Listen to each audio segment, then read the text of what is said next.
ಕರ್ನಾಟಕ ಸರ್ಕಾರದ ಜನಪ್ರಿಯ ಮಂತ್ರಿಗಳಾದ ಸನ್ಮಾನ್ಯ ಶ್ರೀ ಪ್ರಿಯಾಂಕ ಖರ್ಗೆ ಅವರಿಗೆ ಹೊಸದಾಗಿ ರಚನೆಯಾಗುತ್ತಿರುವ ಸರ್ಕಾರದಲ್ಲಿ ಉಪಮುಖ್ಯಮಂತ್ರಿ ಮಾಡಬೇಕೆಂದು ನಾವು ಹೈಕಮಾಂಡ್ನಲ್ಲಿ ವಿನಂತಿಯನ್ನು ಮಾಡಿಕೊಳ್ತೇವೆ. ಸನ್ಮಾನ್ಯ ಶ್ರೀ ಪ್ರಿಯಾಂಕ ಖರ್ಗೆ ಅವರು BJP ಸರ್ಕಾರ ಇದ್ದಾಗ ಕರ್ನಾಟಕದಲ್ಲಿ ಅವರು BJP ಮಾಡಿದಂಥ ಹಗರಣಗಳನ್ನು ಬಯಲಿಗೆಳೆದಿರತಕ್ಕಂಥ ಒಬ್ಬ ನಾಯಕರು. ಬಿಟ್ಕಾಯಿನ್ ಹಗರಣ ಆಗಿರಬಹುದು, ಕೋವಿಡ್ ಸಂದರ್ಭದಲ್ಲಿ ಮಾಡಿದಂಥ ಅವ್ಯವಹಾರಗಳು ಇರ್ಬೋದು, ಮತ್ತು ಪೊಲೀಸ್ ಹಗರಣ ಇರ್ಬೋದು, ಮತ್ತು ಗಾಂಜಾ ಹಗರಣಗಳಿರ್ಬೋದು.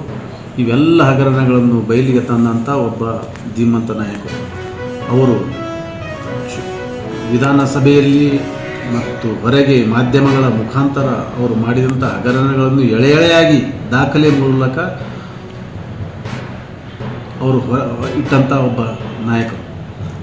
ಅವರು ಚುನಾವಣೆ ಸಂದರ್ಭದಲ್ಲಿ ಕೂಡ ಎಲ್ಲ ಕಡೆ ಓಡಾಡಿ ಭಾಷಣಗಳ ಮುಖಾಂತರ ಜನರಿಗೆ ಸಾಕಷ್ಟು ಅದರ ಬಗ್ಗೆ ಅರಿವು ಮೂಡಿಸಿ BJP ಮಾಡಿದಂಥ ಹಗರಣಗಳ ಬಗ್ಗೆಯೂ ಕೂಡ ಮಾತಾಡಿ ಆ ಹಗರಣಗಳ ಬಗ್ಗೆ ಬಯಲಿಗೆಳೆದಂಥ ಒಬ್ಬ ನಾಯಕರು.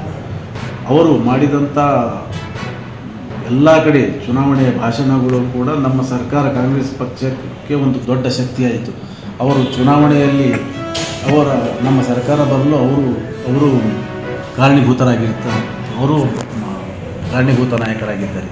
ಅಂಥ ಒಬ್ಬ ಧೀಮಂತ ನಾಯಕರಿಗೆ ನಾವು ಇಲ್ಲಿವರೆಗೂ ಇಡೀ ದೇಶದಲ್ಲಿ RSS ವಿರುದ್ಧ ಯಾರೂ ಚಕಾರ ಎತ್ತಿರಲಿಲ್ಲ. ಆದರೆ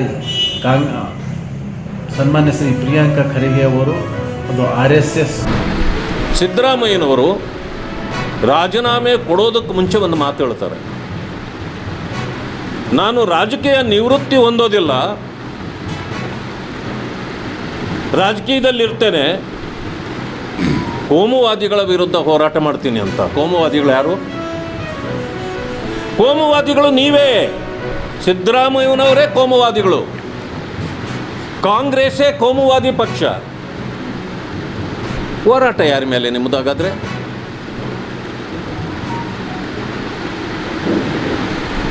ಜಾತಿ ಗಣತಿ ಇಷ್ಟು ದಿವಸ ಆಗಿತ್ತಲ್ಲ, ಕಾಂತರಾಜ ಆಯೋಗ ಏನಾಯಿತು?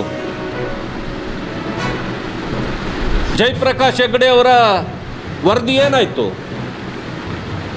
ಮಧುಸೂದನ್ ನಾಯ್ಕ್ ಅವ್ರದ್ದು ಇಷ್ಟು ದಿವಸ ಇರಲಿಲ್ಲ. ನಿನ್ನೆ ನೀವು ರಿಸೈನ್ ಮಾಡಿ ಅಂತೇಳಿ ಹೇಳಿದ ಮೇಲೆ ತರಾತುರಿಯಲ್ಲಿ ನೀವು ಯಾಕದಕ್ಕೆ ಕೈ ಹಾಕಿದ್ರಿ? ಅದರಿಂದ ಆಗ್ತಕ್ಕಂಥದ್ದೇನು ಅಂದರೆ ಕೋಮುವಾದವನ್ನು ಹೆಚ್ಚು ಮಾಡಬೇಕು, ಜನರ ನೆಮ್ಮದಿಯನ್ನು ಹಾಳು ಮಾಡಬೇಕು. ಇದು ನಿಮ್ಮ ಉದ್ದೇಶವಾಗಿತ್ತ? ಕಾಂತರಾಜ್ ಆಯೋಗ ಬಂದಾಗ ದಲಿತರೇ ನಂಬರ್ 1 ಕರ್ನಾಟಕದಲ್ಲಿ. ಈಗ ಯಾಕೆ ಮುಸ್ಲಿಮರೇ ನಂಬರ್ 1 ಬಂದಿದೆ? ಕಾಂತರಾಜು ಸರಿ ಇರಲಿಲ್ವಾ? ಅಥವಾ ಆವತ್ತು ಮಾಡಿಸಿದ ವರದಿಯ ಮುಖ್ಯಮಂತ್ರಿಗಳು ಸಿದ್ದರಾಮಯ್ಯನವರು ಸರಿ ಇರಲಿಲ್ವಾ? ಇವತ್ತು ಮುಸಲ್ಮಾನರು ನಂಬರ್ 1 ಅಂತ ನೀವೇ ಮಾಡಿಸಿದ್ದೀರಿ. ಅಥವಾ ನಿಮ್ಮಲ್ಲಿ ಆದ ಬದಲಾವಣೆ ಏನು?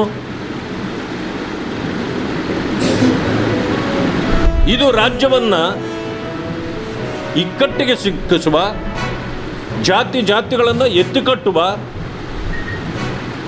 ಸಂಘರ್ಷಕ್ಕೆ ಎಡೆಮಾಡಿಕೊಡ್ತಕ್ಕಂಥ ಕೆಲಸವನ್ನು ಮಾನ್ಯ ಮುಖ್ಯಮಂತ್ರಿಗಳಾಗಿದ್ದ ಸಿದ್ದರಾಮಯ್ಯನವರು ಮಾಡಿದ್ದಾರೆ. ಆದ್ದರಿಂದ ಅವರೇ ಕೋಮುವಾದಿಗಳು, ಅವರ ಪಕ್ಷವೇ ಕೋಮುವಾದಿ ಪಕ್ಷ. ನಿಮ್ಮ ಹೋರಾಟ ಈಗ ಕಾಂಗ್ರೆಸ್ನ ವಿರುದ್ಧ ನಡೆಯಲಿ. ಹಾಗಾದರೆ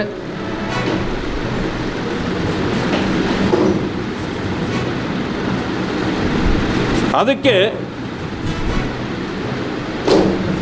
ಇವತ್ತಿನ ದಿವಸ